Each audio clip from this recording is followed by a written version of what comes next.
¿Dónde nacen las ideas?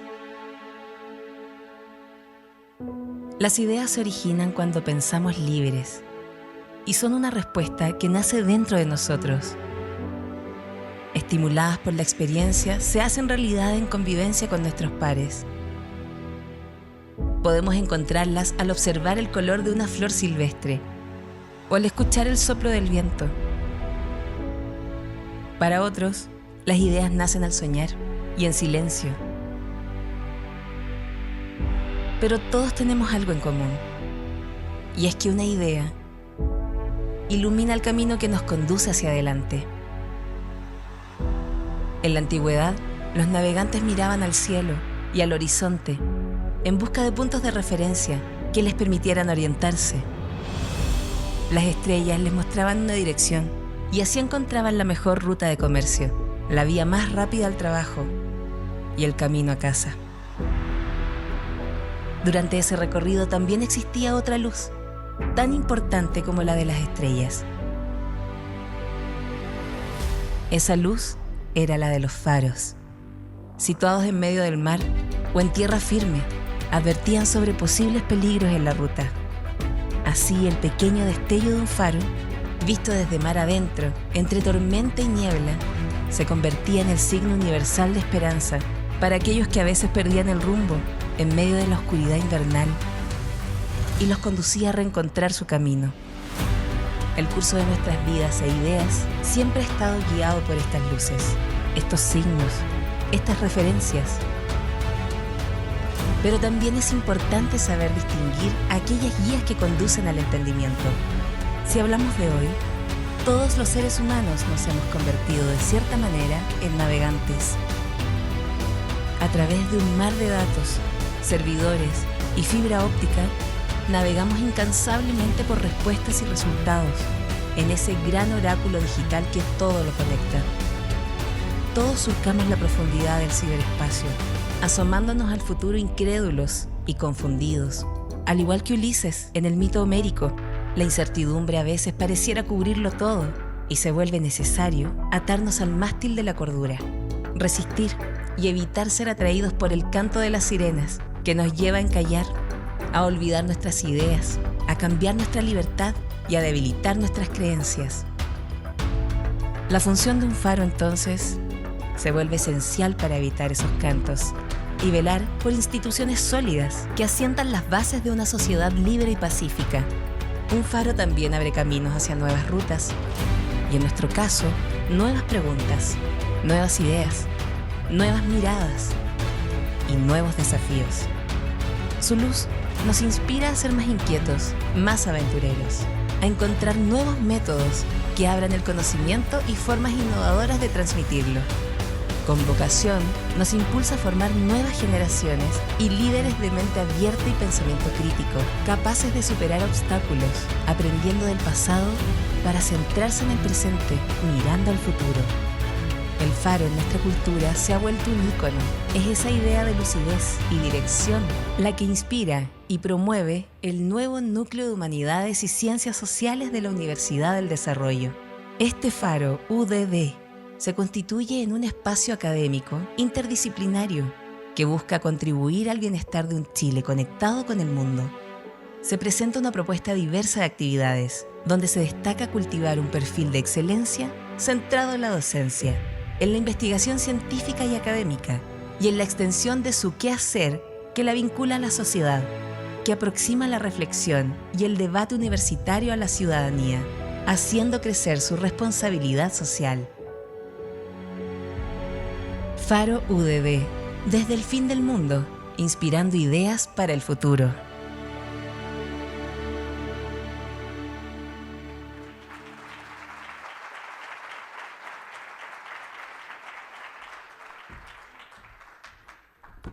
Muy buenos días. Antes que nada, bienvenidos a la Universidad del Desarrollo, bienvenidos a este campus que hemos construido con harto cariño y harta creatividad de sus arquitectos Víctor Lobo, padre, hijo, y Cristian Bosa. Y quiero ser muy breve para que podamos ir a la razón de esta convocatoria, para decirles que la Universidad del Desarrollo participa activamente en el debate sobre las ideas del progreso y del futuro de Chile. Vemos con frustración muchas veces como para establecer dónde estamos y por qué estamos donde estamos, se usan razonamientos poco fundados, se instalan consignas, terminamos cayendo en lugares comunes y nosotros queremos ir contra eso, ¿no? Nosotros queremos que aquí, en esta universidad, se debata con fundamento, se debata con ideas. Y por eso agradezco especialmente a Sebastián Edwards por venir hoy día a debatir de su libro. Un libro que sin duda tiene ideas originales, provocadoras, bien fundadas y que van a ser comentadas, rebatidas, discutidas por nuestros panelistas. Así que bienvenidos a la Universidad del Desarrollo.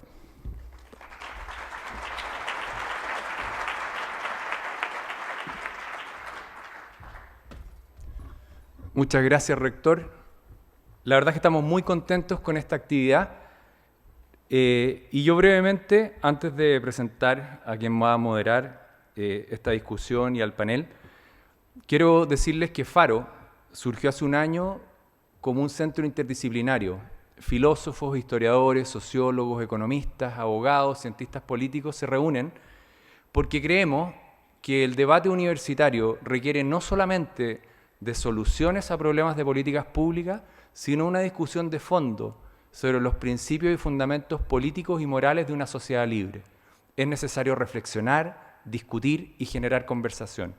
En ese contexto, la actividad de esta mañana, en torno al libro de Sebastián Edwards, genera un espacio de conversación y debate único, donde distintas miradas podrán recorrer lo que ha sido la historia de las ideas en Chile en los últimos 50 años y, por supuesto, la proyección de esas ideas hacia el futuro. No voy a presentar a los panelistas porque lo hará la moderadora del panel, que es Loreto Daza, periodista también de esta casa, destacada de medios de comunicación, y a quien le agradezco especialmente por estar hoy día acá. Invito, por favor, a Loreto y a los panelistas a pasar adelante para poder iniciar esta conversación. Muchas gracias.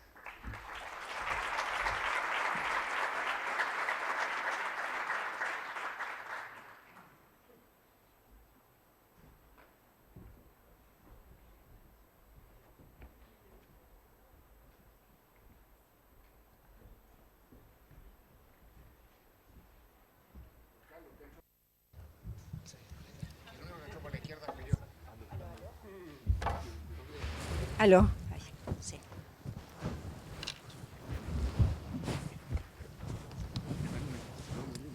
Está en papel. ¿Estamos? ¿Todos? ¿Sí? Bien. Muy buenos días. En nombre de Faro Universidad del Desarrollo, quisiera darle la bienvenida a todos los aquí presentes y también quienes nos acompañan a través de la transmisión en vivo por medio del medio de comunicación Exante. En esta jornada vamos, como decía Ernesto, vamos a comentar y analizar el libro de Sebastián Edwards, el proyecto chileno La historia de los Chicago Boys y la caída del neoliberalismo. Es una obra que aborda la instauración, evolución de las ideas de los Chicago Boys desde los años 50, cuando el Departamento de Estado decide hacer un proyecto con un grupo de jóvenes chilenos para empaparlos con las ideas de Milton Friedman. Esas ideas van evolucionando, van cambiando y llegamos a la actualidad donde, según el autor, estas ideas han sido puestas en el banquillo. Para analizar y comentar el libro nos acompañan hoy, además del autor, Sebastián Edwards, que es economista, consultor internacional y escritor, y que viene a Estados Unidos, así que es un verdadero honor tenerte aquí en la Universidad del Desarrollo. Está también con nosotros Sofía Correa. Ella es historiadora de la Universidad Católica, doctorada de la Universidad de Oxford. Es académica de la Facultad de Derecho de la Universidad de Chile y entre sus diversos libros, tiene muchos libros, está Con las riendas del poder, la derecha chilena del siglo XX y Chile en el siglo XX. Está también con nosotros Cristian Larroulet. Él es profesor e investigador de la Facultad de Economía y Negocios de la Universidad del Desarrollo, máster en Economía y de la Universidad de Chicago. Autor de diversos libros, entre los que se encuentra Chile 2010, El desafío del desarrollo y La educación en la encrucijada. También está con nosotros Carlos Ruiz, que se desempeña como académico del Departamento de Sociología de la Universidad de Chile. Gracias, Carlos. Y Klaus Schmidt-Hebel, que también es de la casa, es un doctorado del Instituto Tecnológico de Massachusetts, del MIT, y profesor investigador del Centro de Investigación de Empresa y Sociedad, CIES, de la Universidad del Desarrollo. Muchas gracias a cada uno de los panelistas por estar acá. Y para iniciar esta conversación, le vamos a pedir al autor del libro comenzar, que nos cuente un poco qué lo motiva, qué lo incentiva a crear esta obra y por qué considera que hoy es bueno estar hablando de las ideas y el legado de los Chicago Boys.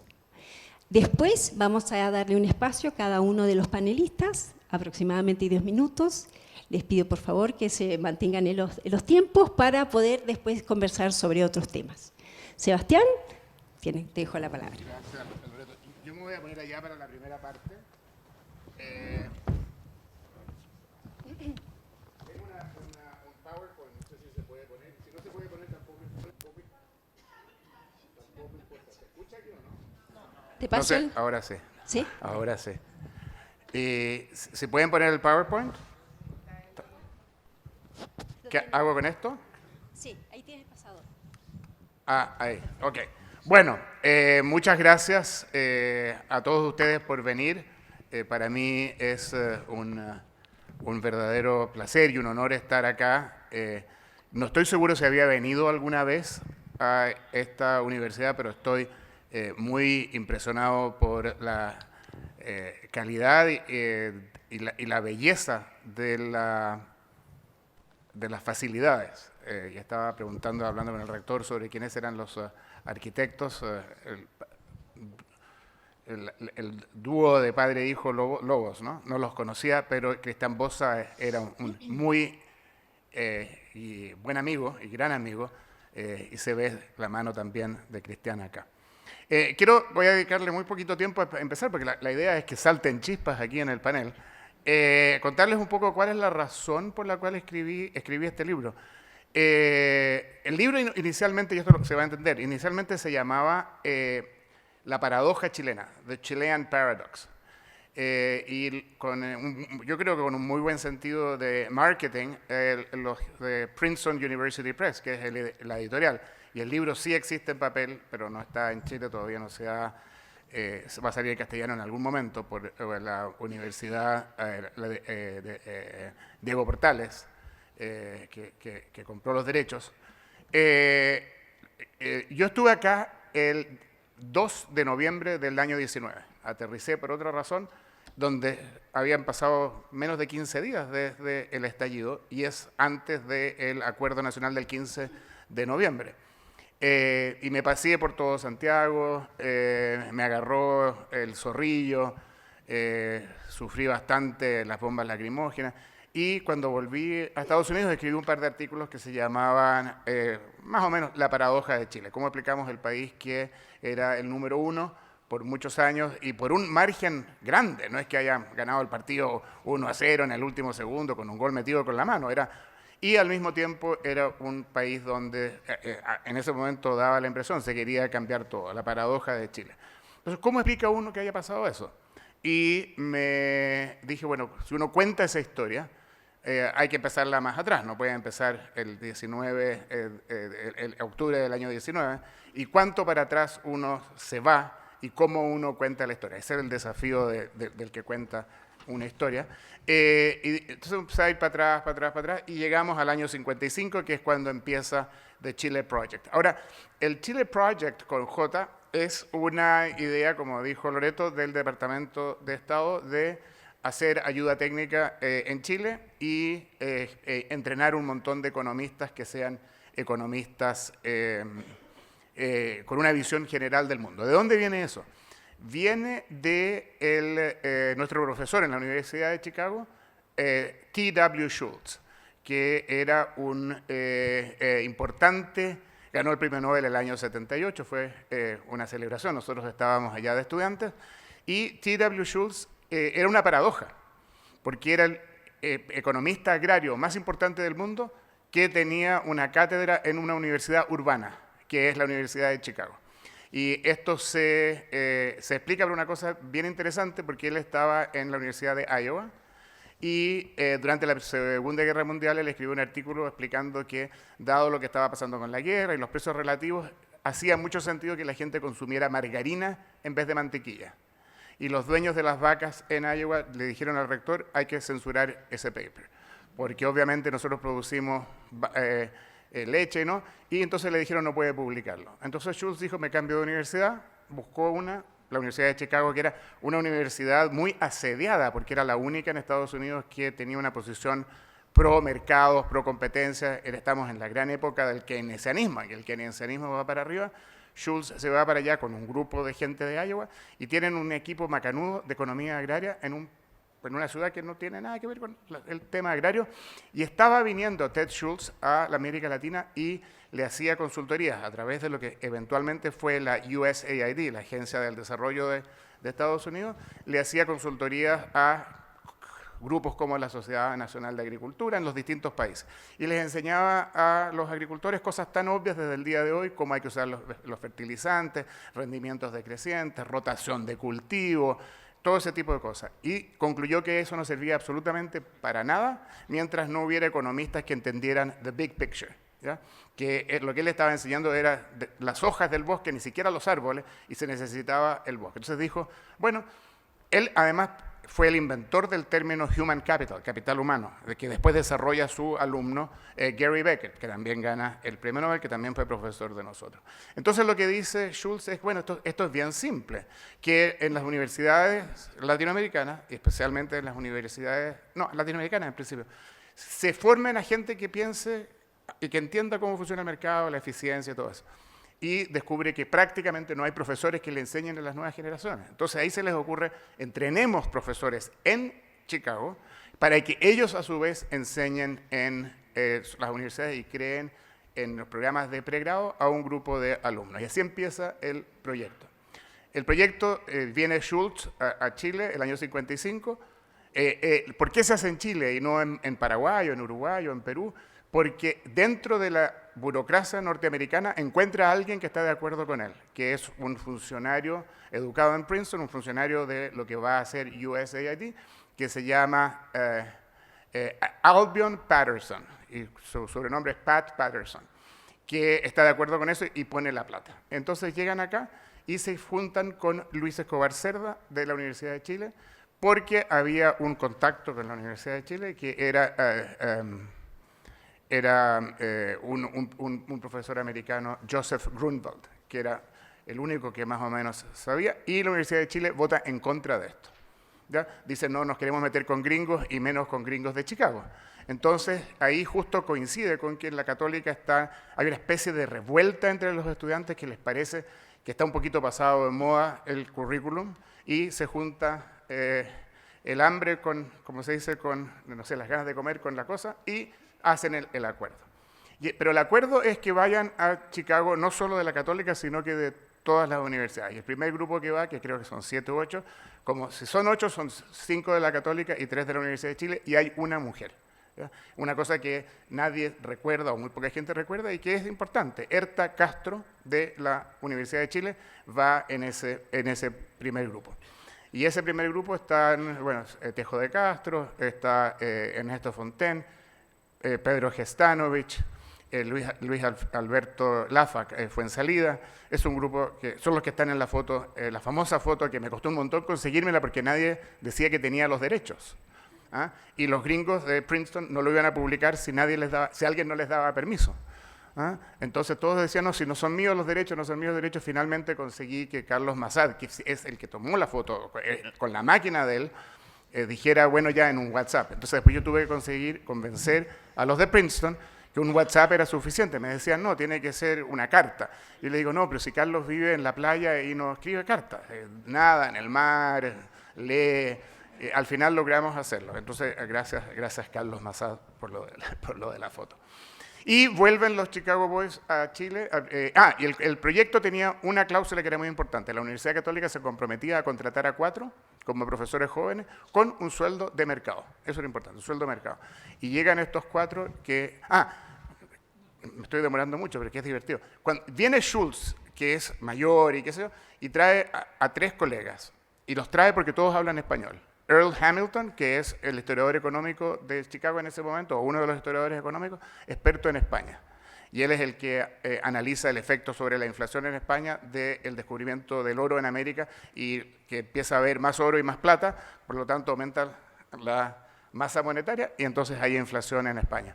Simon Rothenberg, que había vivido en Puerto Rico, su fama es que es uno de los grandes economistas del béisbol, pero que hablaba castellano perfecto. Y Al Harberger, que tiene 27, 28 años, que habla español, porque es entrenado al final de la Segunda Guerra como un lingüista español en caso que haya que invadir o hacer parte de la invasión por España, y no, que era como la quinta opción, ¿no? Era Normandía o era por el sur por la parte del sur de Francia. Había otras opciones, pero Harberger también hablaba español. Y eso es por eso que llegan esos acá. Los entrenan, vuelven, y el Tejo de Castro y Ernesto Fontaine en su primer año sacan mal a todos los estudiantes de la Católica, todos mal. Entonces, Monseñor Silva Santiago, esto lo estoy inventando, porque no estaba yo ahí, pero es más o menos así. Silva Santiago llega y los llama y le dice, pero ustedes no pueden sacarlos a todos mal, porque están los hijos y las hijas de la élite chilena, y nosotros esperamos que cuando se mueran los padres nos dejen los campos a nosotros, a la iglesia. Y si los sacan mal, no nos van a dejar los campos a la iglesia, vamos a terminar la iglesia más debilitada de lo que corresponde. Y el Tejo y Ernesto les dicen que no, que tienen esto, pero si no saben nada, les dicen están todos mal. Y empiezan a aprender los alumnos y qué sé yo. Y ahí viene un episodio que está contado en el libro, que están viendo las pruebas de admisión, porque había que tomar el bachillerato, pero también había unas pruebas, y dicen, aquí este es el mejor alumno que nunca ha postulado a esta escuela, y lo aceptan. Y alguien en la escuela dice, no puede entrar. ¿Pero por qué? Si es el mejor, lejos. No, es judío, no puede entrar. Entonces hacen una revolución y van a hablar con Monseñor Silva Santiago y le dicen, nosotros nos vamos. Nos vamos. ¿Pero cómo se van a ir? Cambiaron el currículo, ¿no? Les estaban enseñando estadística a los estudiantes, se van a ir ahora, ¿y qué hacemos? Entonces dicen, no, tienen que aceptarlo, y ese es Marcelo Zelowski, quien ustedes lo conozcan, es un gran economista. A mí me había dicho Ernesto Fontaine que ese era Marcelo, lo puse yo aquí en el libro, en un footnote. Marcelo me escribió el otro día y me dijo, era verdad, él era. Y es uno de los grandes economistas chilenos que terminó de Chicago a ser profesor asistente en Harvard y después fue economista jefe de América Latina, de Rusia, en el Banco Mundial, después tuvo un rol muy importante en el Fondo Monetario Internacional. Entonces, ese es el mundo en el que se vivía. ¿Ya? Y los Chicago Boys están acá y nadie les da bola, más que los alumnos que toman los exámenes, pero que les va mal, ¿no? Los sacan mal. Y entonces, esta es la paradoja de Chile. La paradoja de Chile es que Chile pasó de ser el 7º país de Latinoamérica a ser el número 1, como se ve la línea gorda ahí, y la pobreza pasó del 58% al 8%. Ese es el milagro de la parte de la paradoja, y esas fotos las tomé todas yo, dice Chao Chicago Boys. Esas son las barricadas, esto fue tomado el 3 de noviembre del año 19. Ya, este es el libro, y lo voy a dejar esto puesto aquí, esta es la tabla de contenido, estos son los capítulos. Y una de las cosas que uno tiene que decidir cuando escribe libros es de qué manera los escribe, si los escribe en forma cronológicamente secuencial o cómo los organiza. Y este está organizado en forma cronológicamente secuencial con algunas salidas así de flashbacks y qué sé yo, pero que es más que nada por el tiempo. Entonces empieza con la Guerra Fría. Hay un capítulo que a mí me gusta mucho, que son los 1000 días del presidente Salvador Allende, que les voy a hablar un poquito más de eso en un segundo, y después los Chicago Boys antes de Allende. Y ahí básicamente nadie les daba bola. Y una de las anécdotas es cuando les pide a Pierre Lehmann que preparen un programa para don Jorge Alessandri en el 70, y don Jorge lee eso y dice, sáquenme a estos locos de aquí, y asegúrense que no vuelven nunca más a hablar conmigo, no puedo perder el tiempo hablando con personas completamente demenciales que querían liberalizar los precios, liberalizar las tasas de interés, permitir la competencia, bajar las tarifas de importación. O sea, va a capotar la industria chilena, dice a Jorge Alessandri, sáquenlo, rápido, ¿ya? Y después hablamos tengo un capítulo muy largo sobre el ladrillo y los detalles, cómo se hace, qué sé yo. Lo más importante es que si uno lee el ladrillo desde la perspectiva de la economía moderna, es un proyecto completamente socialdemócrata. Nada que ver con neoliberalismo, es completamente socialdemócrata, con la excepción del proyecto de pensiones, que ya se está hablando de las cuentas individuales y todo lo demás, pero el resto es totalmente socialdemócrata. No hay nada extremista desde el punto de vista de hoy, totalmente extremista desde en ese momento. Bueno, está la parte del doctor Allende, y ahí hay una cosa bien interesante, que es un artículo que escribió el Tejo de Castro el año 72-73, en que proponía que el gobierno se hiciera cargo, comprara 49% o 51%, no me acuerdo, de todas las empresas de Chile, pero que se permitiera que funcionara el sistema de precios libres. Entonces, el Tejo lo que hace es un documento de trabajo de la Católica, que uno lo puede bajar y lo lee. Dice, una cosa es la propiedad y otra cosa es cómo funciona el sistema. Y bueno, ojalá, pésimo que sea todo del Estado, pero si es del Estado 49 o 51%, que se maneje el sistema con el precios libres, las empresas más eficientes van a sobrevivir, van a ganar, van a tener dividendos, y los dividendos que se distribuyen a la gente. Pero los dividendos en un sistema libre. Entonces, eso es bien interesante. Después viene el golpe y después la parte del neoliberalismo. Y ahí voy por partes, secuencialmente. Entonces, esto es un libro que tiene un montón de controversias, y voy a leer, y espero que las tomemos, y voy a terminar con esto. La primera es qué es lo que es neoliberalismo, ¿no? Entonces, porque y especialmente en Chile yo encuentro una resistencia enorme al término, ¿no? Entonces, nadie quiere ser neoliberal en Chile, con justa razón, porque el término se ha transformado en un insulto, ¿no?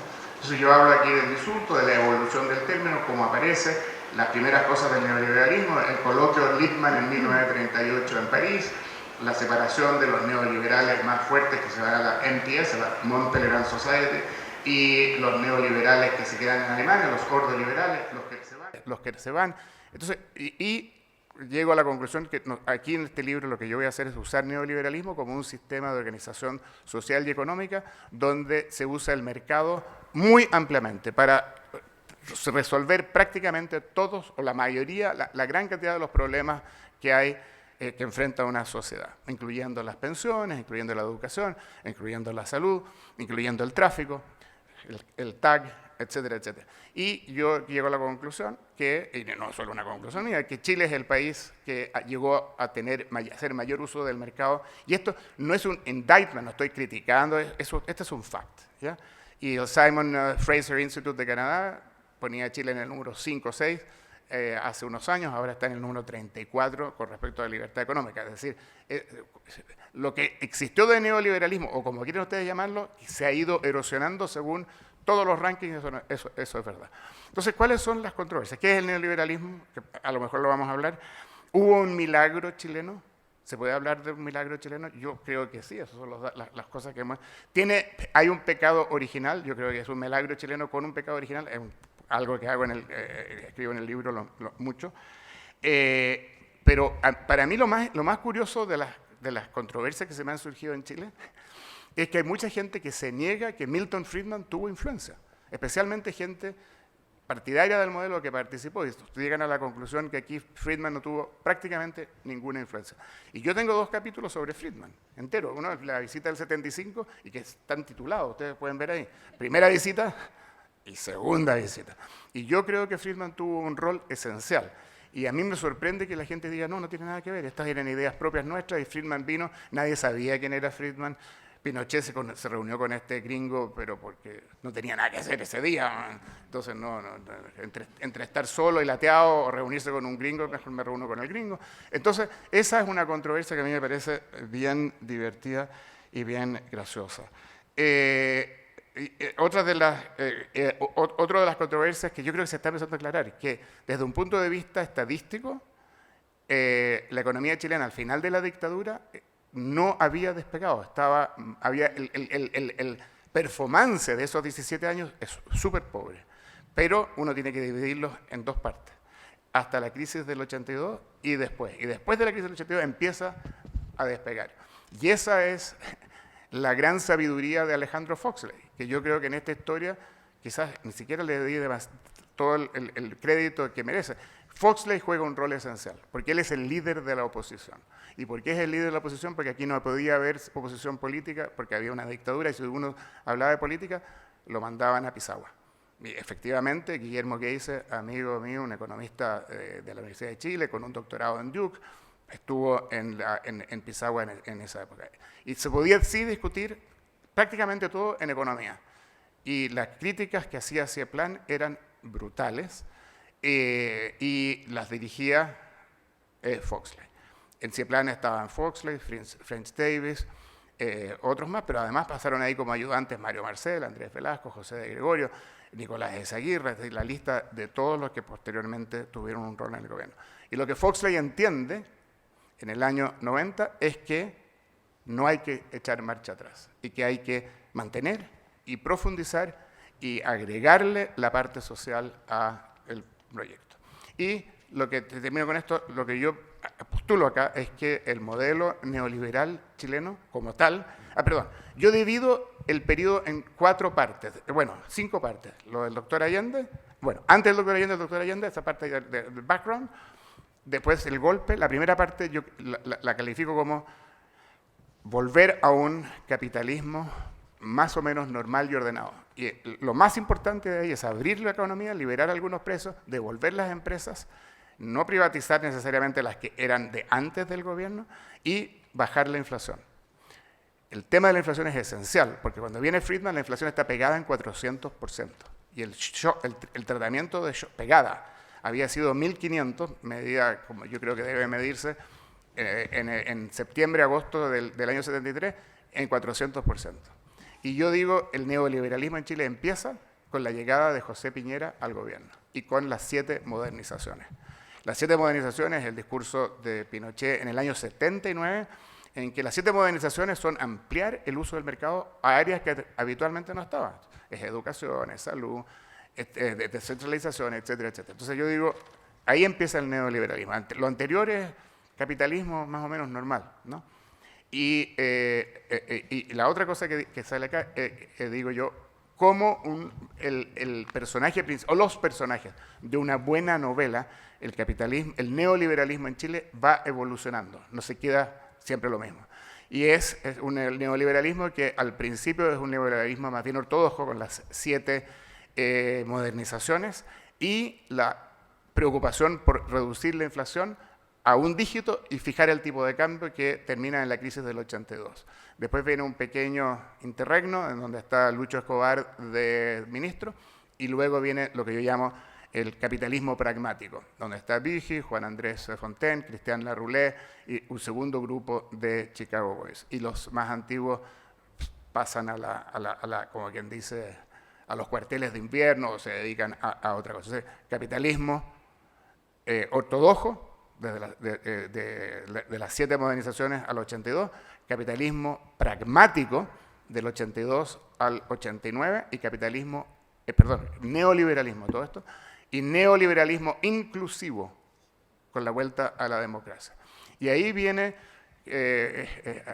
todo un análisis de, que yo digo, manteniéndose neoliberal, profundizándose en el neoliberal, y mi conclusión es que efectivamente la concertación no es que haya administrado el modelo, porque cambiaron un montón de cosas, pero se mantienen dentro del cambucho del neoliberalismo completamente sin ningún lugar a duda.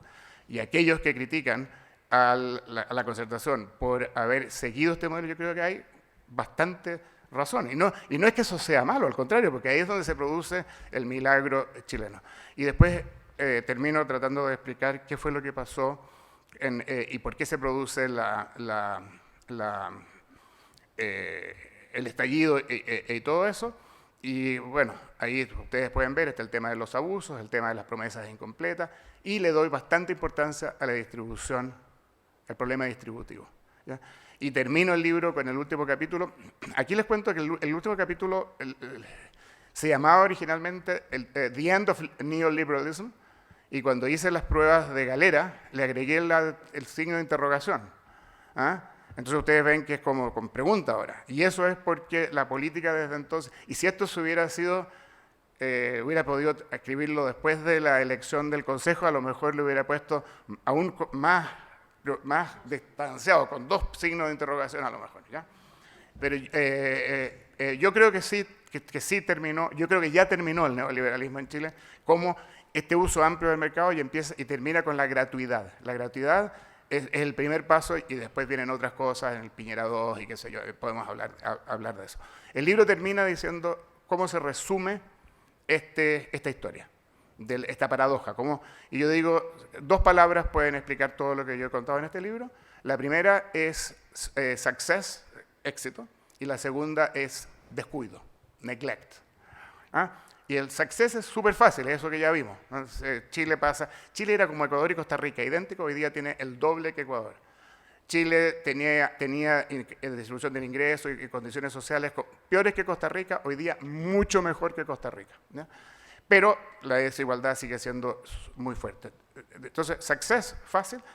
Neglect, ¿qué es lo que se descuidó? 2 cosas. Uno, el tema distributivo. Y no solo de ingresos, sino que también la distribución horizontal, que es el trato, la segregación, y ahí entro en el tema de Elizabeth Anderson, y también, en mi opinión, se descuidó defender el modelo. Y los partidarios del modelo concluyeron que habían ganado la guerra de las ideas y por lo tanto se retiraron de esa batalla, sin entender que la guerra de las ideas nunca concluye. Y los que habían perdido la guerra de las ideas, la nueva generación especialmente, se reagrupó, se lamió las heridas, ¿ah? They licked their wounds, como se dice en inglés. Leyeron a Gramsci, muy importante, leyeron a Habermas, leyeron a Néstor Laclau, leyeron a la Judith Butler y fueron al LSI, y Velasco les dio un máster en el LSI, y Andrés Velasco, que es el decano, y pero lo merecían porque estudiaron, y vuelven con estas ideas nuevas a la guerra de las ideas, y empiezan a ganar la guerra de las ideas, especialmente a través de la aplicación de la noción de Gramsci. Y ahí termina, y queda como en el aire, bueno, ¿y qué va a pasar después? Y eso lo podemos hablar más adelante. Pero ese es el resumen del libro, que deja cosas en el aire, que deja cosas, desde luego, que para adelante uno tiene que pensar, pero que plantea todas estas ideas que sí, aquí hubo neoliberalismo, se está acabando, ya se acabó. Y hay toda una cosa. Sebastián, ya, te pido terminamos. Cerrando para darle tiempo a los panelistas. Listo, también. gracias. Ya, y seguimos. Gracias. ¿Tomas asiento? Ahora vamos a seguir con Sofía Correa. Vamos a seguir un orden, si quieres sentada, ¿sí? Donde tú estés más cómoda.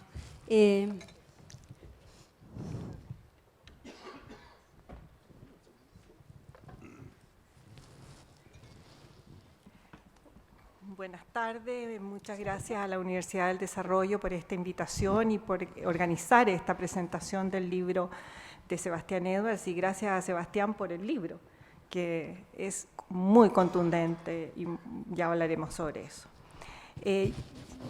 Yo supongo que fui invitada porque he trabajado mucho sobre los Chicago Boys desde principios de la década de 1980.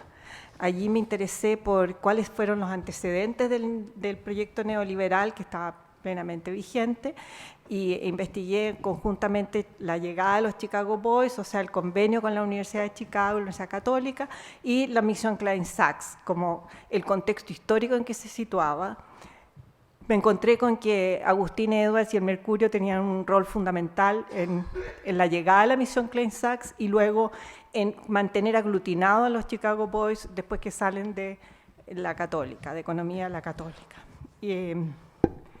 Gracias a que tuve acceso a las actas del Consejo Superior de la Universidad Católica, pude seguir este convenio de la Universidad Católica con la Universidad de Chicago.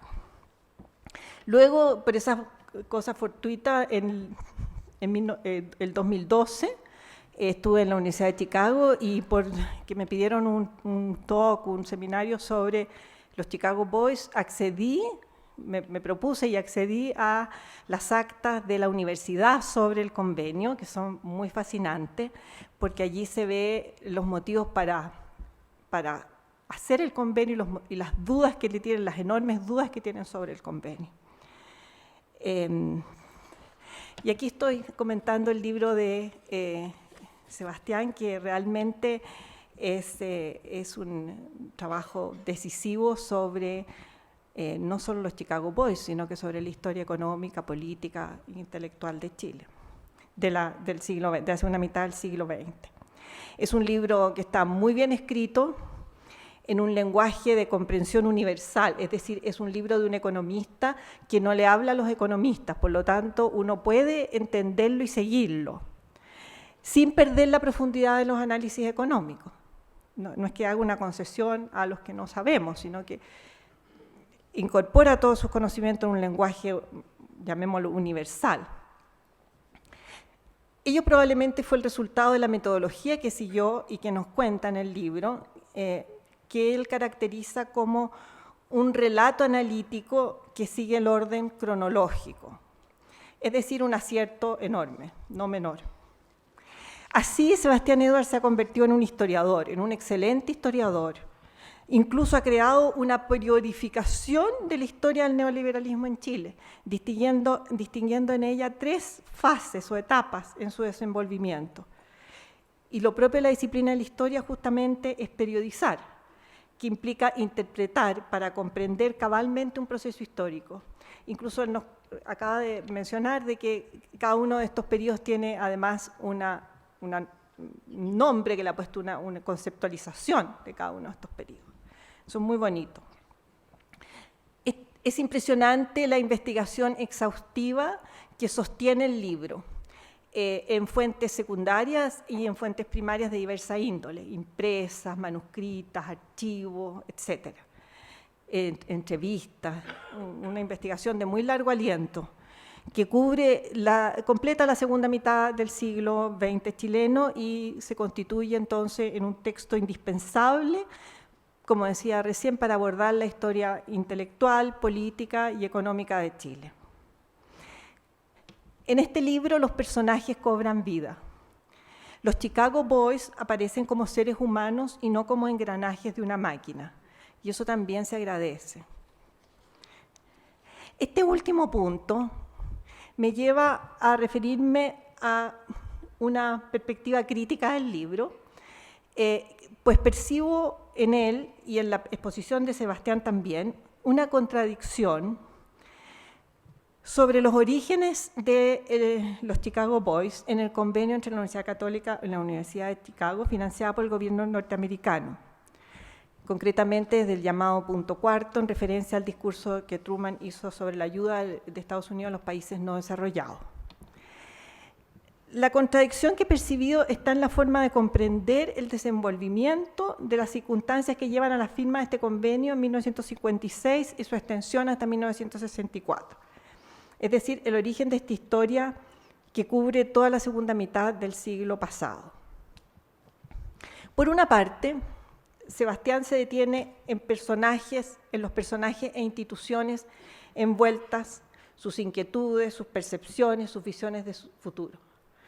Especialmente Teodoro Schultz, ya nos habló largamente sobre Teodoro Schultz, sobre su perspectiva desde la ayuda que realiza a los países latinoamericanos como consultor de economía agraria. Quien además se da la circunstancia que es director del Departamento de Economía de la Universidad de Chicago al momento de esta historia inicial del 55, 56, 54. Y además es amigo personal de Albion Patterson, que es el encargado en Chile de la ayuda del gobierno norteamericano para el desarrollo. Entonces se da esta conjunción, ¿verdad? Schultz, que tiene una visión no solamente de la economía agraria, sino que de la formación del capital humano, ya lo señalaba Sebastián, ¿verdad? Cómo formar el capital humano, es decir, qué hacer con las universidades. Esa es la pregunta que él se hace. Y tiene una idea muy clara de cómo debe ser la ayuda y el intercambio que Estados Unidos debe fomentar en las universidades latinoamericanas, no en Chile en particular. Se da entonces esa visión de Schultz, esa visión que comparte con Patterson, y Patterson queda encantado y se convence completamente. Y entonces, además, es director del Departamento de Economía de Chicago, o sea, una conjunción de astros, ¿no es cierto?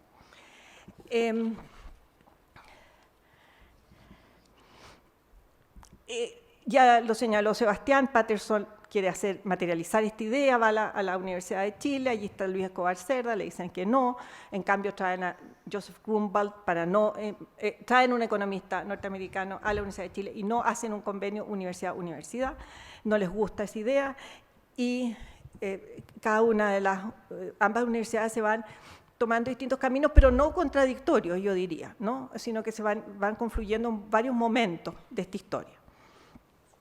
También Sebastián Edwards nos cuenta, y ya lo señaló en su presentación, ¿verdad?, sobre los estudiantes de Economía de la Católica que tienen que están molestos por la débil formación que están recibiendo, cuestión que llega a Rectoría, como parte de las circunstancias que están configurando este convenio.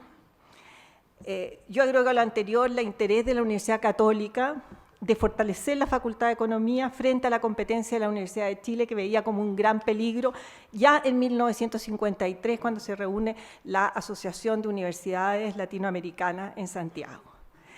Y entonces el acercamiento de Julio Chaná, que era el decano de Economía de la Católica, que es un abogado, profesor de Derecho Comercial, porque no olviden ustedes que Economía nace en las facultades de Derecho como un curso, ¿verdad?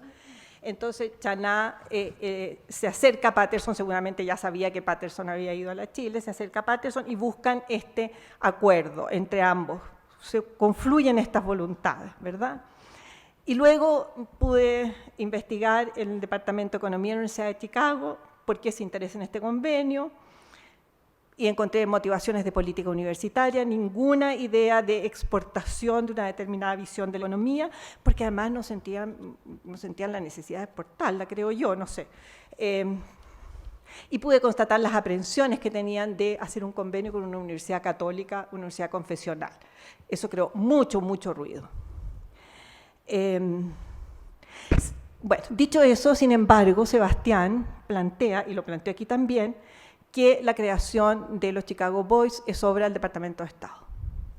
Entonces, o es obra de una entidad que está mirando cómo intervenir el continente, o es obra de un montón de circunstancias y personajes que confluyen en esta historia.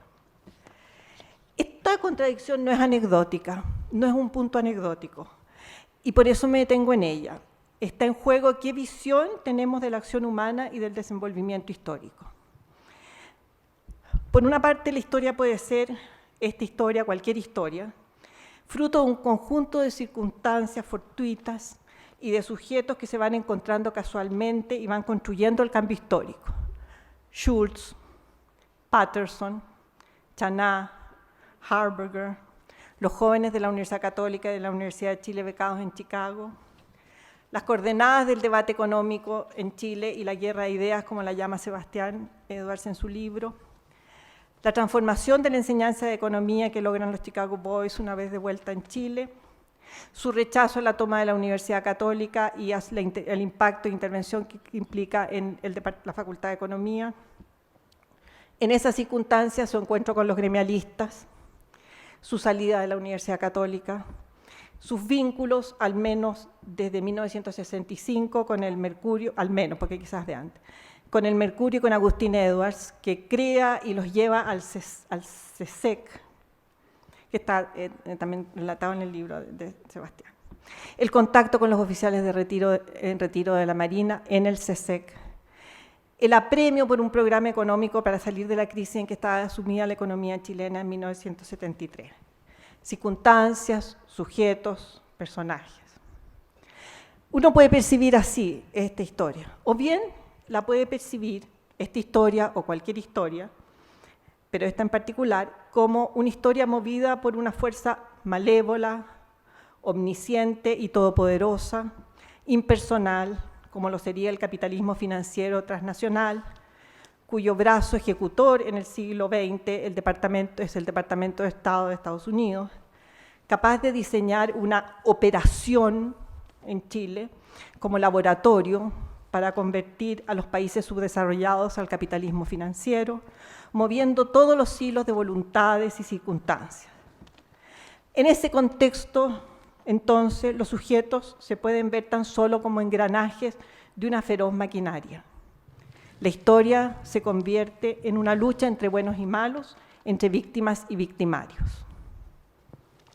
Para mí, la historia es la concatenación de circunstancias fortuitas, decisiones parciales y coyunturales, acciones humanas limitadas en su conocimiento tanto de las circunstancias en que están insertas como de un futuro imprevisible. Y yo estoy segura que a pesar de la contradicción que se le deslizó, para Sebastián Edwards también es así. Por algo tituló su libro Chile Project, que es efectivamente lo que fue, un proyecto de intercambio académico. Tan solo un proyecto de intercambio académico que fue desenvolviéndose en circunstancias que lo pusieron en el corazón de la historia política y económica de Chile. También por algo Sebastián dedica el libro, entre otros, a Al Harberger, su amigo. Yo es lo que percibí en la lectura de su excelente y brillante libro, por lo cual lo felicito y agradezco que nos entregue a nosotros para nuestra lectura. Gracias. Muchas gracias, Sofía. Cristian, estamos siguiendo orden alfabético para que sea lo más objetivo posible. Bien, yo quiero agradecer la oportunidad para estar aquí. Obviamente agradecerle a Sebastián por su excelente libro. Recomiendo su lectura. Y voy a, quizás una cosa muy breve, complementaria a lo que decía la Sofía, está lleno de antecedentes, de datos, de buena investigación histórica. Tiene cosas notables. Tiene una carta, por ejemplo, de respuesta de la Margaret Thatcher a Hayek, para decir, oiga, ubíquese, Inglaterra y Gran Bretaña es muy distinto a Chile en la época del gobierno militar. Tiene otra carta que es muy importante para la discusión de fondo del libro, de un famoso economista norteamericano que se llamaba Paul Rosenstein Rodin, que era experto en economía del desarrollo y que cuando termina Allende, él dice textualmente, era un populista más que un socialista y por ello dejó hipotecada la idea del socialismo. En un texto que pone Sebastián muy bien logrado. Está lleno de estos datos. Entonces, recomiendo el libro y especialmente a los jóvenes la tabla o el capítulo respecto a Allende, que es muy, muy ilustrativo. Yo quiero hacer 3 comentarios de fondo. El primero va a complementar lo que dijo la Sofía. El libro insinúa, y en ese sentido lo hace más atractivo de lectura, pero insinúa una cierta operación del Departamento de Estado y de la cultura norteamericana. Y yo quiero decir aquí categóricamente, este es un proyecto de formación de capital humano avanzado, bastante único en el mundo, que después veremos éxito o fracaso, digamos, pero quiero rescatar este concepto, capital humano avanzado. Esto para los que se dedican a la historia económica y la historia económica más reciente, no les va a parecer nada raro. Quizá hoy día el principal historiador de la Revolución Industrial, que se llama Joe Mokyr, un profesor de la Universidad de Northwestern, lo ilustra. Él dice, ese fue un proyecto de capital humano. Fue el capital humano el que permitió la Revolución Industrial. Y especialmente, y hay otros historiadores, el capital humano avanzado. Y en este caso era avanzar en la formación de economistas bien formados, que pudieran aplicar, usando las palabras de Harberger, good economics. Ahora, voy a hacer una categorización al estilo de Sebastián. Hay 3 personajes en el libro, en este sentido. Schulz, Harberger y Friedman. ¿Qué es Schulz? Schulz es el cerebro. ¿Y por qué es el cerebro? Por 3 razones. Primero, es la persona más influyente, como dijo bien Sebastián, en este periodo en la análisis de la economía del desarrollo. Mark Nedlow, economista que Sebastián conoce muy bien, dice textualmente, su contribución más importante, la de Schulz, fue transformar Economics of Development, es decir, la visión sobre la economía del desarrollo. Pero él no fue solo eso. Él fue además, y como lo dice Juan Gabriel Valdés, que tiene el libro de los Chicago Boys, dice que su contribución por el tema de la formación de capital humano fue realmente muy importante. Pero también, y lo digo, te voy a citar textualmente a Juan Gabriel, las ideas de Schulz sobre el capital humano resultan esenciales para comprender la historia de la expedición de la Escuela de Chicago en Latinoamérica. Más claro que es, ¿dónde? Y lo dice Juan Gabriel Valdés, el actual embajador del gobierno de Chile en Estados Unidos. Entonces, pero eso no fue solo eso. Schulz además, dijo la Sofía muy bien, era el decano de una de las escuelas de economía más famosas en Estados Unidos, pero no solo famosos, sino que además muy influyente. Pero no solo eso. Schulz era un tipo de grandes y buenas relaciones. Su relación con el mundo de las lucas, de la plata, para que este proyecto se financiara, era muy alta. Tenía una gran relación con las autoridades del Departamento de Estado y lo que hoy día se llama la AID en Estados Unidos. Y no solamente eso, tenía una poderosísima relación con la Fundación Rockefeller y la Fundación Ford, que siguieron financiando los Chicago Boys, ya no solo en Chile, sino que también en el resto de América Latina. Así que el cerebro fue Schulz. ¿Qué fue Friedman? Friedman es un gran economista primero y un gran predicador. Sebastián dice, termina al final citando a McCloskey, preach, preach, preach. Friedman era un gran predicador y vino a Chile en 2 circunstancias, invitado, entiendo, por Rolf Lüders, a predicar. Eso fue Friedman. ¿Y quién es el padre? Como dice Sebastián, auténticamente, porque es persona de las ideas, es la persona del corazón, es sin lugar a duda Harberger. En consecuencia, estos son los 3 actores, estos son los principales. De nuevo, yo por eso digo, así como en la historia de Chile se habla de la misión Klein-Sachs, el nombre correcto es la misión Schulz-Harberger. Ese es mi primer punto. Mi segundo punto es el tema más peliagudo, porque tiene una incidencia enorme, es el tratamiento de pobreza y distribución del ingreso. Dice muy bien Sebastián que se hizo un avance sustantivo en materia de pobreza, no así en materia de distribución del ingreso. Y yo ahí creo que hay el tratamiento a una persona un poquito pobre respecto a lo que se merece. Y ese es Miguel Kast. O sea, los Chicago originales, los Chicago socialdemócratas, como dice Sebastián, hicieron un trabajo consciente, profesional, de altísimo nivel, El ejemplo es cómo después afectó al resto de las políticas de desarrollo en el resto del mundo. Identificaron el mapa de la extrema pobreza, Miguel fue clave en eso. Posteriormente, las políticas para eso. El sistema de pensiones en Chile no tenía nada para los pobres y la mayoría de los pobres eran en economía informal.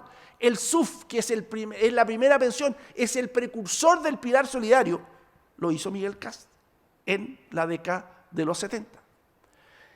Chile, acuérdense, tenía un problema gravísimo de desnutrición, gravísimo de desnutrición.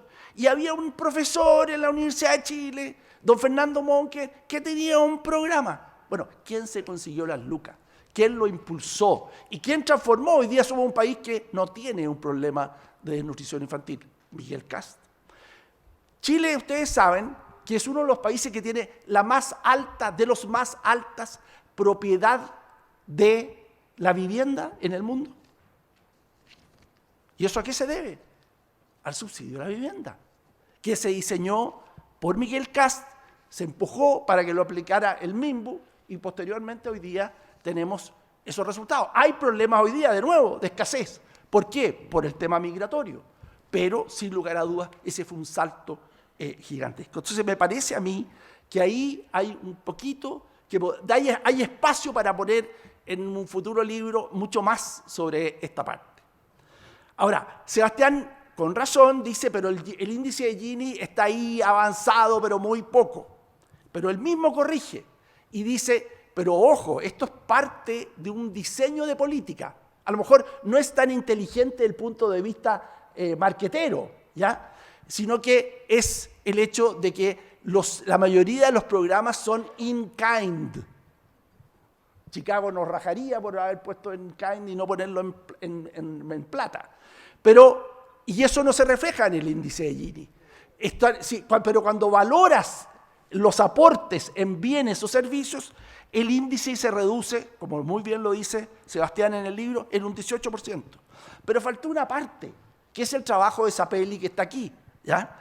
¿Y qué es lo que hace Sapelli para las personas que no conocen ese trabajo?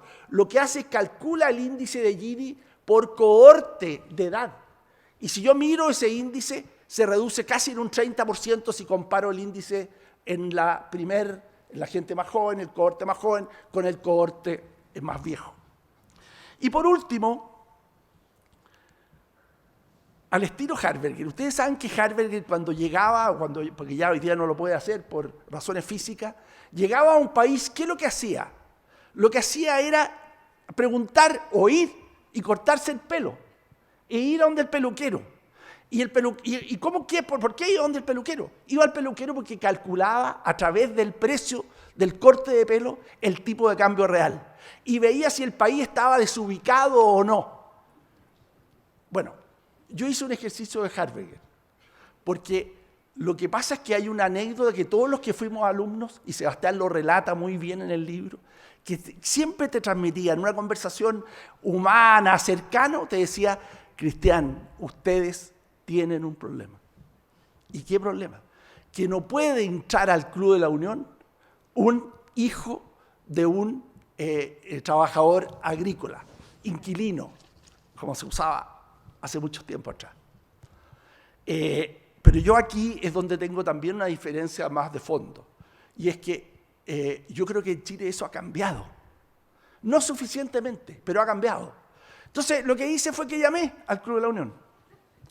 Y al estilo Harberger pregunté, a ver, de todos los socios del Club de la Unión, y no del Club de la Unión que está a medio de Molir Santando en el centro, sino que el Club de la Unión aquí en el barrio Pituco de Las Condes, digamos, del golf. Bueno, y me dicen a mí que los cálculos que ellos tienen es que aproximadamente del total de socios del Club de la Unión, más Pituco de Chile, un 8% son personas que cumplen el requisito que Alito decía que había que tener. Aquí hay un 8% de los socios que efectivamente son hijos de personas que por lo menos no estudiaron, solo llegaron a la educación primaria o secundaria. Y eso es muy fácil de entender. Piensen ustedes que en el año 1990 habían 200.000 estudiantes universitarios, incluso puede ser un poco menos, Sebastián tiene el número en el libro.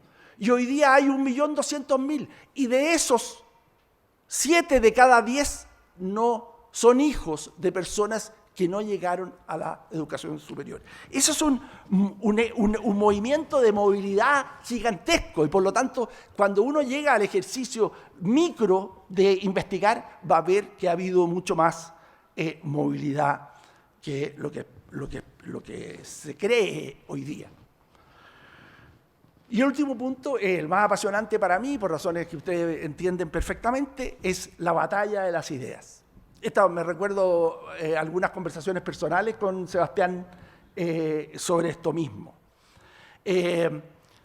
Dice en el libro, hay cosas muy valiosas, el predicar. Hay otra mucho más valiosa que no está escrito por Sebastián, pero está en la contratapa del libro, Sebastián. ¿Y qué es lo que es? Es la frase de McCloskey cuando comenta el libro. Y McCloskey dice,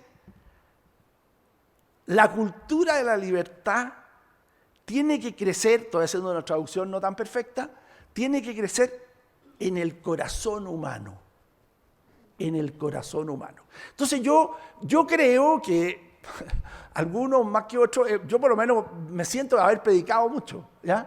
Pero efectivamente quizás esa cosa racional, el número, eso es lo que estamos formados y seteados. Falta más prédica con corazón humano. Pero creo que se ha hecho.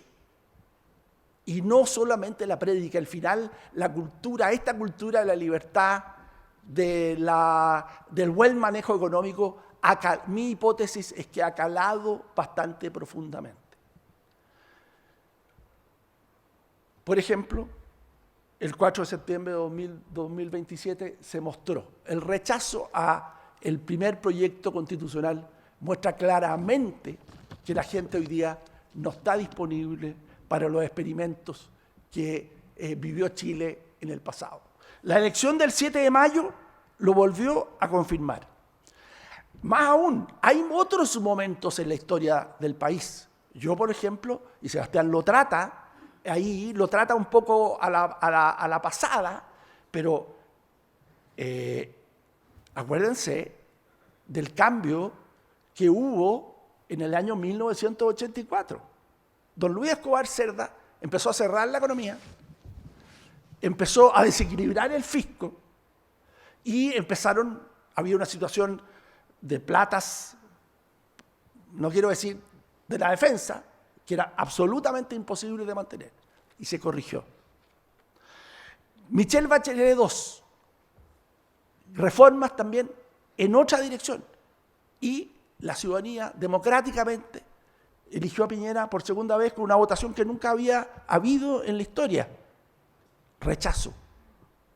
¿Y eso que hay detrás? Cultura de la libertad. Lo mismo que el 7 de mayo, lo mismo que el 4 de septiembre.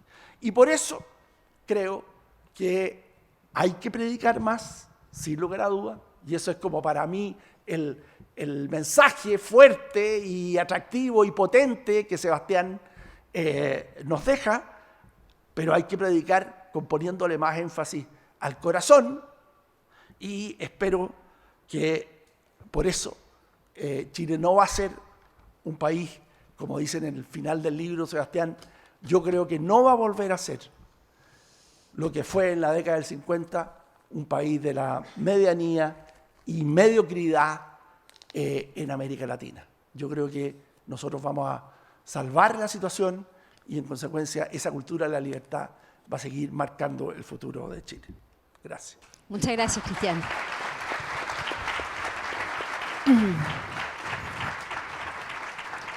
Ahora seguimos con Carlos, 10 minutos aprox, y después Klaus.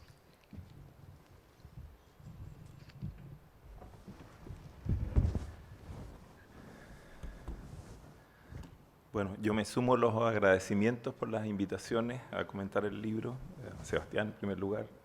A Cristian le debía más la atención, comentó uno de mis libros, en alguna oportunidad con el actual presidente, Gabriel Boric, ¿sabes? En la rectoría de la Universidad de Chile, hace unos 2015 por ahí, más o menos. Y no voy a alcanzar a comentar los comentarios, pero ya me doy cuenta que el libro parece que tiene distintas lecturas, ¿no? Es un libro que quisiera señalar, y en este sentido estoy muy de acuerdo con lo que señalaba la profesora Correa, eminentemente multicausal. intervienen poderes políticos en este proceso, en esta larga historia, intervienen también círculos académicos desde su propia especificidad académica, y en tanto especificidad académica, intervienen también cuadros tecnocráticos más vinculados a la administración pública, que no necesariamente siempre son académicos, y todo eso genera un mar enorme de contradicciones. Entonces, en un proceso que no es lineal, que está lleno de idas y venidas, que es muy complejo, y que creo que yo diría que ese es uno de los grandes valores del libro, es aportar una visión mucho más compleja a lo que podríamos llamar la gran transformación, quizá un tema medio de Polanyi que aquí no le guste, pero llamémosle la gran transformación neoliberal, digamos, ya para completarlo en ese sentido, en una sucesión de ciclos que no son unidireccionales, que no son lineales, que en una primera etapa están más vinculadas incluso a una entrada de una generación que es propiamente más bien economicista, que no interviene en una refundación de la sociedad mayormente. Eso se empieza a producir después. Yo no quiero aquí, para usar un término muy actual, spoilear, digamos, el asunto, pero efectivamente después, con la entrada de las 7 modernizaciones, un tema inspirado, como dice Sebastián, en Mao Zedong, la idea de las modernizaciones, ¿no? Se empuja José Piñera y empieza a intervenir en áreas como la educación, la salud, etcétera, otro tipo de elementos que no habían estado en el horizonte original de las transformaciones. Después de eso, las crisis, ciertos revival nacionalistas también desde poderes militares que generaban unas reuniones tremendamente intensas en Cerro Castillo, muchas de las cuales están bastante documentadas. El libro es un libro, voy a utilizar una palabra muy al estilo Vargas Llosa padre, ¿eh? El de a de veras, como dicen los mexicanos. Es un libro sabroso, como dice Vargas Llosa. Está muy bien escrito, por una compulsión literaria del autor, pero también por una experiencia obviamente académica y docente.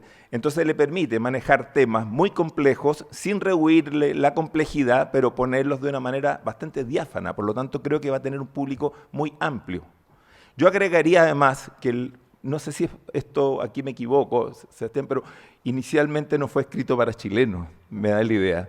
Está escrito para otro público, pero que se va a leer perfectamente acá. Y yo agregaría que no va a dejar plenamente cómodo a nadie. A nadie. A nadie. Porque uno podría tener una lectura quizás un poco cerrada, pero decir, a ver, todo el periodo dictatorial en realidad fue realmente un fracaso buscando el norte de un modelo que efectivamente quienes lo vienen a lograr después definitivamente eran los que lo habían criticado, ¿no? Y lo logran impulsar. Uno podría tomar esa idea. Y algo parecido dijo el otro día en la radio el propio autor, según le escuché en Duna.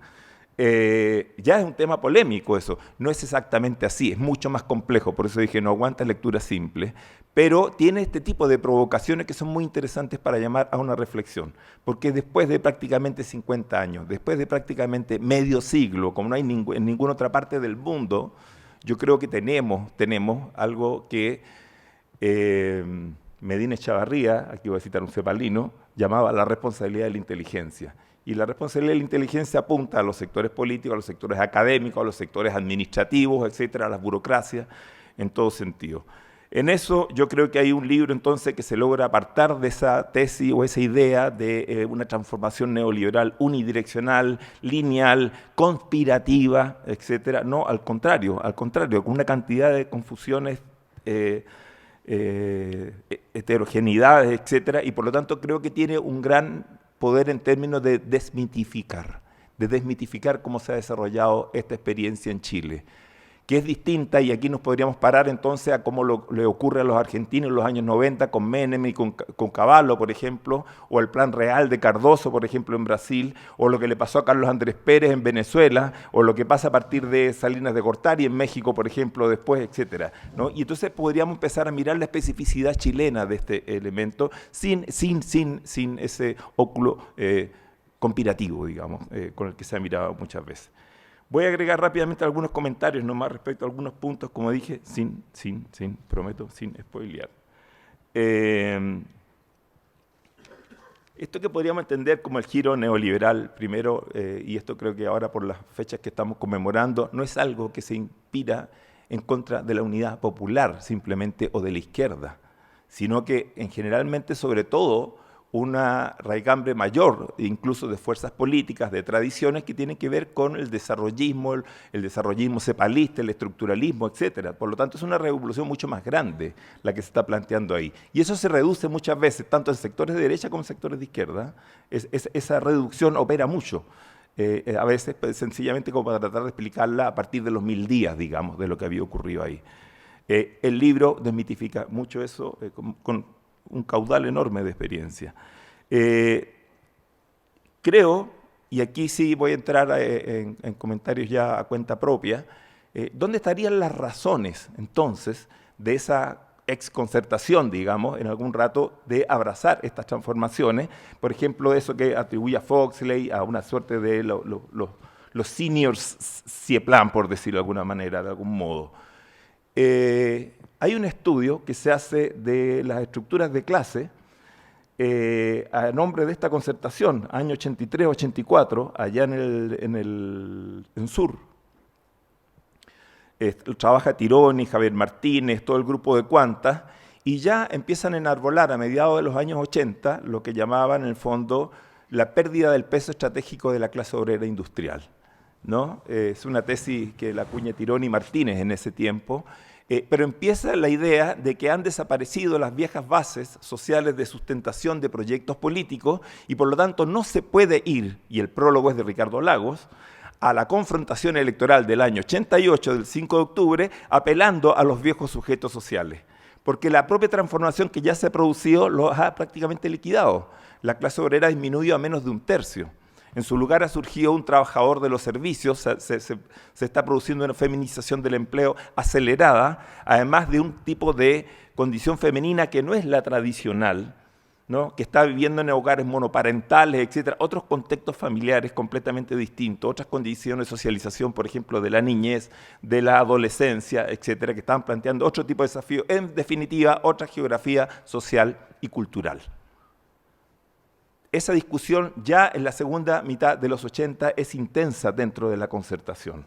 Y por lo tanto no es casual que ante la presión de algunos de apelar a los viejos sujetos sociales se haya llamado a hacer la campaña en nombre de gana la gente, es decir, con abstracción de su carácter social, digámoslo en esos términos, digamos. Ya esa era una discusión muy intensa en ese momento, va a continuar, por supuesto, va a continuar después con Lechner y otros durante los años 90, va a estar presente, y aquí lo retoma también Sebastián, el tema del famoso informe del año 98, que va a estar en el centro de esta contradicción que se genera de nuevo en la concertación entre autoflagelantes y autocomplacientes, como lo podrán recordar algunos, por ahí interviene Brunner, otros. Pero básicamente ya es una nueva geografía social y cultural. Es un Chile completamente distinto. Yo por ahí he hablado de que es otro pueblo, cuando discuto a veces sobre todo en círculos de izquierda, no es el pueblo del siglo XX. No estoy diciendo que sea ni mejor ni peor, es otro.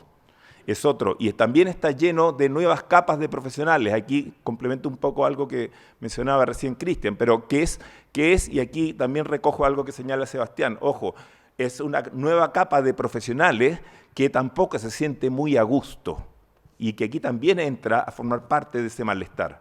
No es casual que se ha vuelto, en términos incluso sociológicos, un tema de interés estudiar estos famosos profesionales hoy llamados de primera generación.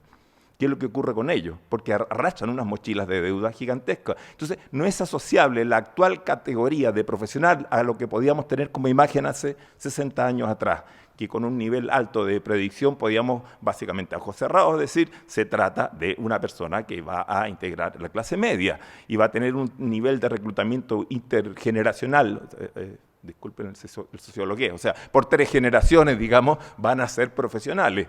Hoy no tienen ninguna de esas certezas. Ninguna de esas certezas. Por lo tanto, dentro de lo que era una categoría social homogénea, se han empezado a introducir diversificaciones en este momento, pero también conductas socioculturales distintas. No son posibles entonces de asociar a los comportamientos socioculturales anteriores. Y aquí quiero terminar y con esto cerrar brevemente. Yo agregaría aquí, y creo que no está lejos de algunas cosas que menciona el libro, que la revuelta popular más grande de la historia reciente y que tiene lugar en pleno periodo de lo que estamos analizando. El libro llega prácticamente hasta antes de ayer, prácticamente, lo ha visto. La verdad que yo creo que estuvo escribiendo hasta el último minuto, se lo deben haber quitado de las manos para que lo soltara.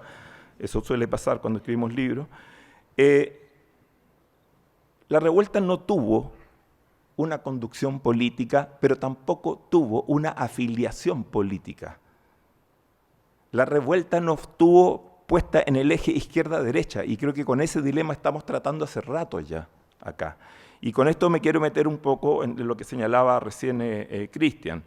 Creo que se trata más bien de una suerte de emergencia de una figura que vamos a tener que empezar a estudiar un poco más, lo voy a decir, no lo voy a decir en términos machistas, sino en términos genéricos, pero que se trata de esta suerte de homo neoliberal como sujeto de la sociedad, ahora sí. Mirar el proceso ahora de abajo para arriba, digamos, no de arriba para abajo, y que es un individuo que plantea un dilema de demandas, a la vez de igualdad y de libertad. Plantea demandas de derechos sociales, pero también plantea demandas de autonomía individual. La vieja respuesta de izquierda no sabía cómo lidiar con la autonomía individual. Entonces va a tener que resolver de otro modo la ecuación entre igualdad y libertad, digamos, eso está abierto. Pero tampoco es la simple libertad mercantil. Por lo tanto, también aquí vamos a tener que arribar a un nivel más complejo de lo que son las demandas de libertades culturales que están funcionando. Y que no es casual que generan tantos problemas intergeneracionales, además. Fuertísimos. Yo creo que en la casa aquí de casi todos ustedes, digamos, lo podrán ver, ¿no? Entonces, estamos ante otra sociedad. Ante otra sociedad. Y lo que hemos tenido en el último tiempo, hace mucho rato ya venimos arrastrando, es la inexistencia de grandes mayorías políticas sustantivas. El último gobierno de Piñera, el último gobierno de Bachelet, etcétera, contaban más o menos, si tomamos el total del padrón electoral posible, con más o menos un 4% de la población en apoyo. No más que eso. Bachelet 24,6, 24,8, si no recuerdo bien, ¿no? Gabriel Boric sacó en la primera vuelta, si tomamos el total del padrón electoral, el 12,5%. Aquí no hubo una gran mayoría a favor de las transformaciones, y lo que se impone en la segunda vuelta es un voto más anti-Kast que pro-Boric. Por lo tanto, lo que termina en este rato en el gobierno es un grupo de gente que venía en candidaturas presidenciales distintas, venía en programas presidenciales distintos. ¿En qué momento se definen programas comunes, por ejemplo? Los cónclaves hasta ahora no lo han resuelto, ¿no? ¿Cómo se llama esta coalición de gobierno? No tiene un nombre, porque no la hay, ¿no?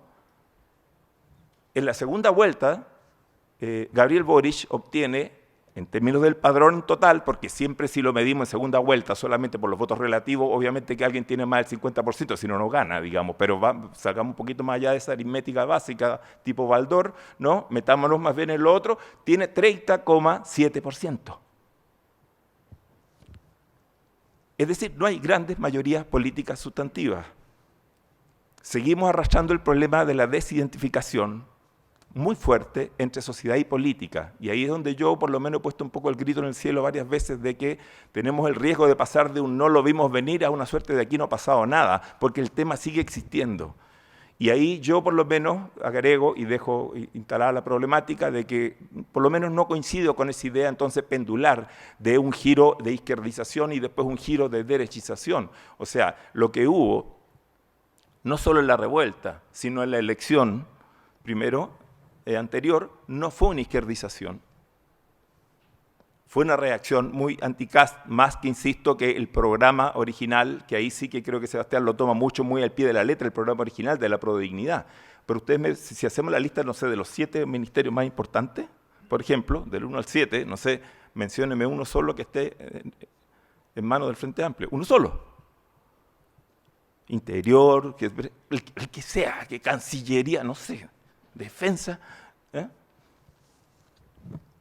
Entonces, y ahí donde ahí sí que no coincido, no por apegos ni mucho menos, pero me parece que la etiqueta de ultraizquierda a Gabriel Boric no cabe, digamos, no cabe. El ministro de Hacienda del actual presidente es el exdirector de presupuesto de Nicolás Izaguirre cuando se busca el tema del equilibrio fiscal, digamos, ¿no?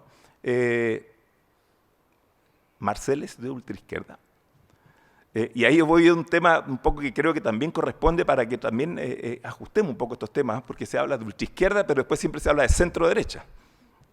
Entonces la otra es de centro y esto es de ultra. O sea, la verdad es que aquí creo que tenemos todavía, yo digo, es media inasible la situación en que estamos plantados en este momento, exige mucha responsabilidad para operar sobre eso y está muy cruzada por todavía este divorcio enorme que hay entre sociedad y política. En la última elección, para ir a algo rápido, para no tener tampoco la otra idea del péndulo, hay un estudio de esta propia universidad que señala que el aumento del voto republicano no es atribuible necesariamente a un voto de derecha, salió muy claro, sino a un voto más bien de malestar con la política.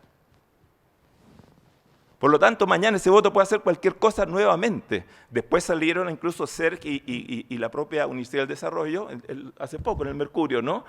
Diciendo que en las encuestas que habían a los votantes que están siendo obligados a votar por primera vez, de nuevo, están teniendo conductas políticas muy lábiles, muy volátiles. Estamos de nuevo en esa situación. Ya teníamos registro que venía, incluso en la población que votaba, el voto cruzado venía aumentando sistemáticamente, ¿no? Ganaba el candidato presidencial de una alianza y los candidatos parlamentarios de la otra alianza, en un mismo total. Decía, bueno, eso no tenía sentido. Bueno, entonces, ¿qué es lo que pasa? O sea, esa desidentificación empieza a ser el problema. El gran dilema de esto es que muchas de las contradicciones sociales que nos llevaron a una cuestión que nadie quiere que se repita, están todavía latentes y nuestro gran desafío es poder construir una capacidad de procesamiento institucional a través de un curso de deliberación racional de ese tipo de elementos. Creo que en ese sentido, este es un libro que contribuye decisivamente, de una manera muy importante, incluso ojalá para un público muy amplio, a tener una comprensión más compleja, menos unidireccional, menos simplona, menos conspirativa de toda la situación a través de la cual el largo proceso histórico chileno, de una manera, insisto, multicausal, nos fue trayendo a este dilema, porque todavía tenemos abiertas las puertas, las oportunidades para poder lanzar un nuevo ciclo de modernización. Muchas gracias. Muchas gracias, Carlos. Klaus, te invito a pasar.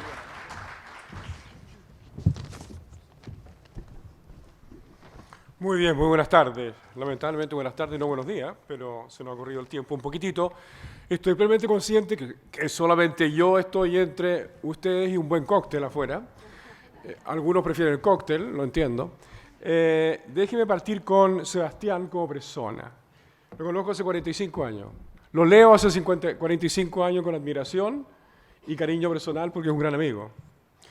Es un economista brillante rankeado hoy por Ideas Repec en el lugar 184 en productividad científica en el mundo. Y ustedes dirán 184 no es muy alto. Es altísimo. Se codea en productividad con todos los premios Nobel del mundo. Y esto es una muestra de 150.000 economistas del mundo. Es decir, está en los primeros 3 lugares hasta la fecha del economista más publicado del mundo. Autor de cientos de papers y más de 30 libros. Tengo como 10 nomás en la casa, sorry, los otros 20 aún no los leo. Concentrado en investigación en economía internacional, macroeconomía y América Latina, con algunas excursiones a la historia económica americana también. En contraste con la gran mayoría de nuestra profesión, que somos de intereses estrechos y bastante aburridos, Sebastián exuda intereses amplios y talentos amplios. Talentoso autor de 2 novelas, muy recomendables, y una memoria, y coleccionista del arte latinoamericano. Su casa, las casas de él con Alejandra son verdaderos museos de arte contemporáneo latinoamericano. Además, agrega que es agudo observador de Chile. No es fácil, es profesor full time en California, ¿no es cierto? Pero se mama todas las novedades de Chile entre algo así como las 5 de la mañana y las 7, me imagino, porque si no, ¿cómo se lo va a tragar todo eso? Y participa activamente en todos los debates de políticas públicas y es columnista excepcional desde una muy particular independencia política, de difícil clasificación política, lo que es una virtud en nuestro país. Voy a saltar un poquito una pequeña revisión con esa literatura análoga sobre los últimos 50, 60 años de historia para aproximarlos a ustedes más cerca al cóctel que viene, para decir algo más de este libro. El libro se diferencia muy favorablemente de mis lecturas en literaturas previas, tanto en la literatura más técnica y más o menos aburrida de antes de 2019, y la menos aburrida, pero muy panfletaria, mucha de ella, después del 19 de octubre del 2019. Por 3 razones de diferencia. Primero, No existe una obra como esta que combine simultáneamente un libro académico con un relato tan bien estructurado y escrito por la pluma de un escritor de novelas. Segundo, porque combina magistralmente la economía y la política, cubriendo el devenir de nuestro país en los últimos 70 años. Y tercero, es un libro extraordinariamente bien documentado, lo dijeron varios de mis predecesores, basado en el propio análisis del autor, los datos estadísticos, las experiencias personales, las entrevistas y muchas referencias bibliográficas. Ya lo dije, pero lo voy a reiterar. Representa una mirada relativamente independiente, no absolutamente independiente, y ciertamente iconoclasta, rompedor de imágenes, iconoclasia griego antiguo. La metodología del libro combina una descripción e interpretación de los hechos de la historia. La interpretación es subjetiva, pero la de Edwards exuda análisis técnico e independencia política. Trata de minimizar, y lo logra creo que la mayor parte de los capítulos, las opiniones fáciles y los sesgos típicos de izquierda o derecha chilena. Lo logra en casi todos lados. Tengo algunas excepciones que voy a señalar un poquito más abajo. Por tanto, insisto, un libro muy distinto, dominando casi todos los demás escritos sobre economía, historia y política en Chile sobre los últimos 70 años. Tengo muchas coincidencias con el libro, las omitiré. Y déjenme irme a los disensos, a las diferencias con el libro. Tengo 3 o 4. Uno sobre el gobierno Allende, el golpe y sus causas. Sebastián hace un muy lúcido análisis de las extraordinariamente malas políticas económicas de la UP. Cito, aplicadas con una mezcla de naivete y tosudez, es decir, extrema idiotez nomás, y ilustra sus pésimos resultados en forma cuantitativa. Relata en primera persona una anécdota fantástica, no voy a dar un spoiler, léanla, donde se reúne con Fernando Flores y un inglés supuestamente el gurú que iba a diseñar y aplicar el programa computacional para determinar todos los precios y todas las cantidades desde un punto de vista de optimización socioeconómica para el país. El gurú se apareció una vez y nunca más llegó a Chile. Termina el capítulo sobre los 1000 días de Allende afirmando que está claro que las políticas económicas de Allende fueron un fracaso, más o menos obvio. Incluye 2 interesantes citas. Yo difiero radicalmente de la de Rosenstein-Rodin, que alguien de ustedes alabó. Rosenstein dice, Allende was a populist rather than a socialist. Yo creo lo contrario. Foucault lo dice bien. Foucault, también citado por Sebastián, Michel Foucault, gran filósofo, dice, Chile's tragedy is the result of the serious mistakes and the monstrous responsibility of you, the Marxists who run this government. Lo mismo, entre paréntesis, afirma The Economist en su edición del 15 de septiembre de 73, después del golpe, donde dice que la responsabilidad única del golpe se llama Salvador Allende. Mi primera crítica, vamos ahora, central al libro, incluye una omisión crucial. Mientras Edwards se refiere correctamente y reiteradamente a las masivas y sistemáticas violaciones de los derechos humanos durante la dictadura de Pinochet, yo creo que Sebastián omite el análisis crítico político del gobierno Allende en lo de derechos humanos. No se refiere a la violencia fomentada y organizada desde la moneda directamente, a las violaciones de derechos humanos por los grupos paramilitares y terroristas de los partidos de la UP. No hay mención en el libro a la violación sistemática por el gobierno Allende de los derechos de las personas a través de acciones violentas, también tortura, también persecuciones y también desapariciones y muertes. Escasas en número en comparación con el régimen militar, escasas en número. Pero como muy bien una vez le hizo un tapabocas Vargas Llosa a Kaiser en una discusión que se hizo pública hace 2 años, las dictaduras no se diferencian por el número de víctimas que generan, sino que simplemente por tener víctimas y violaciones de los derechos humanos. El proyecto Chile y similares reformas del mundo. Mi segunda crítica central al libro se centra en Chile, porque el libro se centra en Chile, pero Sebastián no presenta muchas comparaciones sistemáticas con otras experiencias de reformas profundas del mundo, desde muchas reformas latinoamericanas, típicamente posteriores a la de Chicago Boys en Chile, hasta Estados Unidos, Reagan, Reino Unido, Thatcher, desde casi toda Europa oriental post-1990, a Rusia, a China y desde Suecia hasta Alemania, países que adoptaron simultáneo o posteriormente a Chile reformas estructurales parecidas a las chilenas, neoliberales, pro-mercado, llámense como se llamen. Edward sigue esa tradición, yo creo que en esto comete una omisión, porque Sebastián, tú sigues la tradición un poquito arraigada de tantos autores de mirarnos el ombligo de nuestro pasado, sin presentar suficiente evidencia comparativa internacional en este tema relevante a la experiencia chilena. Si esa comparación estuviese en el libro, el Chile Project o el Chicago Boys Model, no se evaluaría como ni tan original, ni mucho menos tan único y extremista, y quizás ni siquiera se llamaría neoliberal, porque es como el común de las reformas de buena parte de Europa Oriental, de Europa Occidental, de Rusia y China y muchos otros países en desarrollo de los años 80 en adelante. Con reversiones, por supuesto, ha habido reversiones, pero la dirección ha ido en ese sentido. Tercer disenso, las causas del malestar social y del mal llamado estallido. ¿Por qué digo mal llamado estallido, que es el típico nombre estallido social? Porque no solo fue social, fue un estallido terrorista también y social. Yo voy a omitir mi calificación de la parte terrorista del estallido y me quiero centrar en las causas del malestar social, que ciertamente lo hubo, lo hay y hoy día es más intenso que nunca en nuestro país. Sebastián identifica 3 causas, más o menos en orden decreciente, al menos en términos de cantidad de páginas que le dedica. Desigualdad primero, bajas pensiones y corrupción empresariales. Coincido con las causas, pero déjeme ir por parte.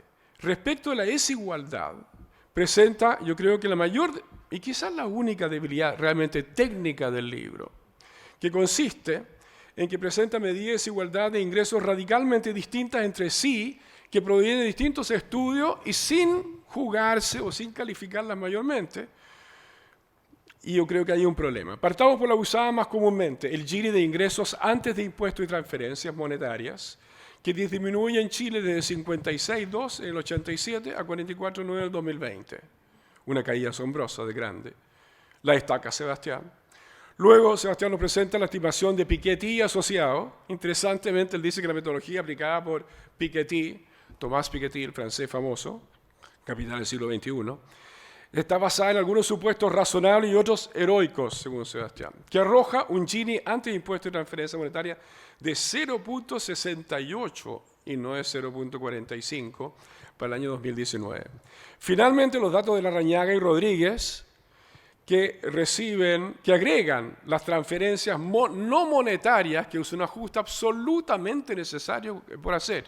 La transferencia in kind, las non-cash transfers, educación, salud, alimentación, también el medio litro de leche del señor Allende, por supuesto, ahí debería estar, ciertamente, que reciben los pobres y las clases medias en Chile. Y eso hace mejorar el Gini en 9 puntos adicionales. 9 puntos adicionales. Esto significa que baja desde 0,50 a 0,41 en 2011 en el estudio original de Larrañaga y coautora. En otras palabras, si aplicásemos la metodología de estos autores al dato de 2020, no se puede aplicar linealmente porque los datos son distintos, pero con un poquito de supuesto heroico, tomemos esos 9 puntos de diferencia, el verdadero Gini de Chile, corregido los ingresos por impuestos y transferencias monetarias y no monetarias, no sería 44.9, que Sebastián lo estima todavía alto entre los OECD, y es alto entre los OECD. No, es de 35.9. ¿De qué mala distribución estamos hablando entonces? No queda claro en el capítulo de Sebastián. La segunda debilidad de la descripción de la evolución de la desigualdad en Chile es por omisión. Falta una comparación internacional de la mejoría en distribución de ingresos en Chile. Esto es fácil de hacer. Lo hizo Martín Carrasco, mi socio y asistente, por acá está sentado a algún lado, anoche, tomando los datos típicos del Banco Mundial y la OECD, ¿no es cierto? Y trató de calcular, muy trivialmente, la mejoría en el Gini sin ajuste ninguno, el más básico, el más crudo, ¿no es cierto?, en todo el mundo. Ya mencioné el resultado, está en el libro de Sebastián, entre 1987 y el 2020, en 33 años, 33 años del Gini de Chile, sin ajuste, cayó de 56 a 45, mejoría de 11 puntos. La pregunta clave es cómo se compara esta mejoría, este cambio absoluto, con la muestra de 121 países del mundo que reportan datos antenoche en la página web del Banco Mundial? Adivinen. También le pregunto a usted, señor, que está en el teléfono colgado, ¿cómo se compara Chile con el resto del mundo en velocidad de mejoría y distribución del ingreso? Pues bien, Chile está en el 5º lugar del mundo, 5º país más veloz de mejoría, sin hacer el ajuste Larrañaga y coautora, datos brutos. Y simplemente hay 4 países, Senegal, Gambia, Perú y Bolivia, que mejoran aún más rápido porque parten de lugares peores todavía, ¿no es cierto? Pero Chile es el 5º del mundo. Ahora bien, pasemos a la lista de causas del malestar social y de la parte de protesta. La parte de la protesta, del malestar, de la revuelta, llámese como se llame, no de la violencia, no de la parte extremista y terrorista que sufrimos todos los chilenos del estallido social, que creo que son mucho más que las 3 de Edwards. Son las que afectan a los sectores pobres y marginados, a los vulnerables y aparte a la clase media en Chile. Y esta no es mi lista, es lo que dice el CEP en su encuesta anual respecto a cuáles son los problemas principales de Chile. Y no aparece ninguno de los 3 mencionados por Sebastián. No aparece distribución y no aparecen los otros 2 tampoco. Aparece delincuencia número 1 casi sistemáticamente, mala educación pública, mala salud pública y después una chorrera de otros factores. Hoy el malestar social es mucho mayor aún, porque los indicadores de estos 3 problemas se han intensificado y la lista de problemas se ha ampliado, incluyendo agregando a violencia y terrorismo, un Estado ineficiente en la provisión de sus servicios y cada día más corrupto, un poder judicial ineficaz, un narcotráfico descontrolado, migraciones ilegales masivas y desbordadas, y un Estado de Derecho que ha abandonado buena parte de los territorios urbanos y rurales de Chile. Ahí están las causas del voto de protesta de la población rural, indígena y vulnerable, que mayoritariamente, mucho más que lo que vivimos en el barrio Alto de Santiago, ¿no es cierto?, votaron por y produjeron las 2 derrotas electorales más contumaces de este gobierno, las del 4 de septiembre y el 7 de mayo. Pero Chile, además, tiene 3 gravísimos problemas estructurales adicionales que alimentan el malestar creciente y que son virtualmente ausentes en el libro. No están.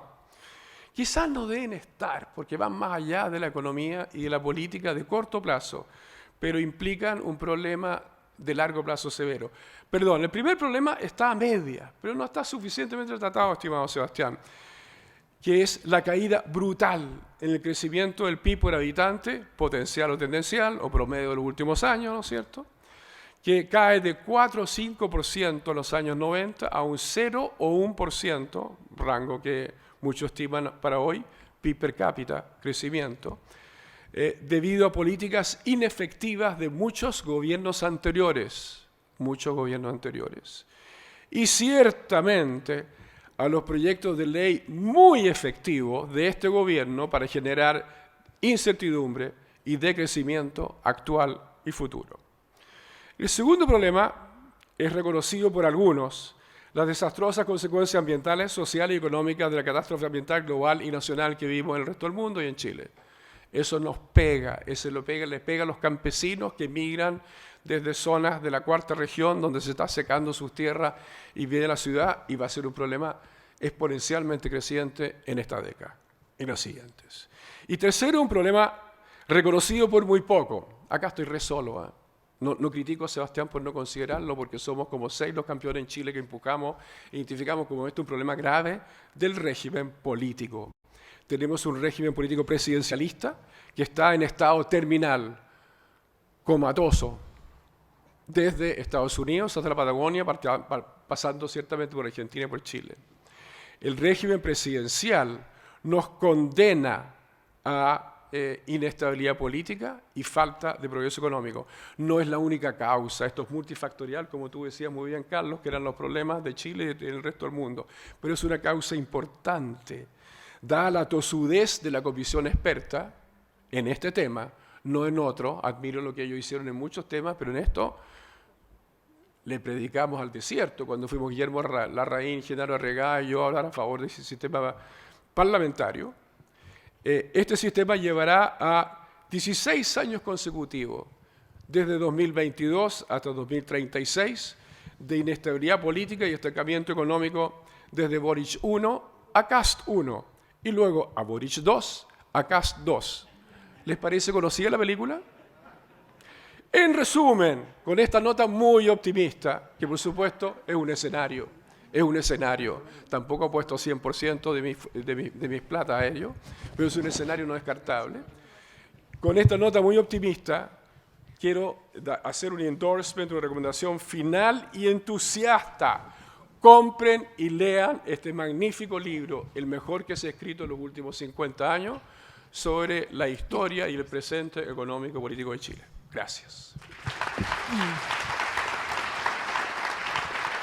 Muchas gracias, Klaus. Antes de invitarlos a continuar con el café, le vamos a dar un minuto a Sebastián para cerrar esta jornada. Y creo que si hay algo que hay certeza acá es que Ernesto va a tener que organizar una segunda parte de este evento para tocar todos los temas que quedaron en el tintero. Sebastián, corre el reloj, sí, un minuto. Un minuto, prometido un minuto. No, quiero más que nada agradecer a los comentaristas. Estoy de acuerdo con 93% de lo que dijeron. Y no voy a entrar en los detalles, como dice Loreto, hagamos otro seminario. Quiero decir solo dos cosas. Una, yo pensaba que iba a estar en mayor desacuerdo con Carlos Ruiz, y no fue así. Mi mayor ganas de entrar en la granularidad es con Klaus, pero no con Carlos, lo cual a mí me sorprendió. Pero me parece bien. Klaus fue alumno mío, además de ser gran amigo, entonces lo enseñamos bien que estuviera con una posición contraria en general. Y la segunda cosa es que, no me acuerdo quién lo mencionó, el capítulo de Allende, que a Klaus no le gustó y a alguien más sí le gustó. Yo estoy empezando a escribir una historia de la Unidad Popular, que estoy tratando de hacer con este mismo espíritu de que sea equilibrada, con cierta distancia, y también Carlos está escrita inicialmente para el público internacional, y por tanto un poco más alejada de las rencillas, de los horrores, de todo aquello que sucedió. Y si ustedes tienen ideas sobre esta historia de la Unidad Popular, cuéntenme mientras tomamos un pisco sour macanudo que nos está esperando ahí afuera. Gracias. Sebastián, te invitamos a lanzar ese libro aquí en la Universidad del Desarrollo.